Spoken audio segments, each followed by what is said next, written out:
ashes to ashes. Amen. We are gathered here today on this beautiful autumn morning to pay our last respects to Thomas Fairclough, Richard Mason, and Harold Walker. Tom, Dick, and Harry, as they were known to all of us. Three stout fellows of our community who will be sorely missed. Tom, sadly, was blind, an affliction he bore with great fortitude, especially considering he was also deaf.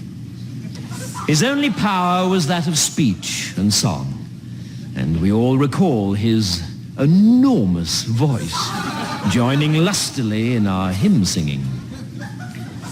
Of course, being blind and deaf, Tom never actually knew what hymn we were singing, which seemed appropriate, because we never knew what hymn he was singing either.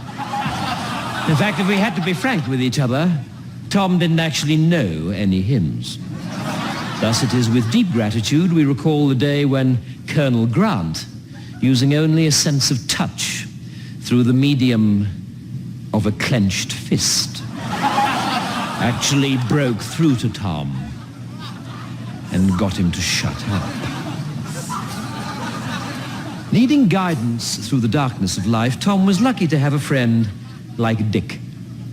Dick had perfect eyesight and would gladly lead Tom wherever he wanted to go. Unfortunately, since Dick was also deaf, he couldn't actually hear where Tom wanted to go. Yet like Tom, Dick never complained about his afflictions, did he? Well, he couldn't. He was dumb. But blessed with the gift of vision, though stone deaf, he was a tremendous fan of Olivia Newton-John. Being such an idiosyncratic pair, deaf to the world about them, Tom and Dick were to have the permanent companionship of Harry. Harry could literally hear a pin drop. Although, being blind and dumb, he could not see to pick it up, or warn anyone else not to stand on it. And so as individuals they were sadly afflicted. But together they were in possession of all of God's senses, weren't they? And it is together that we remember them. Together at their job, checking eggs at the battery farm. Dick would look for the cracks, Tom would complain to the foreman, and Harry would do the listening to Radio 1. Likewise, in the evening when they had returned from work, they would all sit on the big red couch, Dick watching the television, Harry listening to the television, and Tom insisting that it was time to buy a television.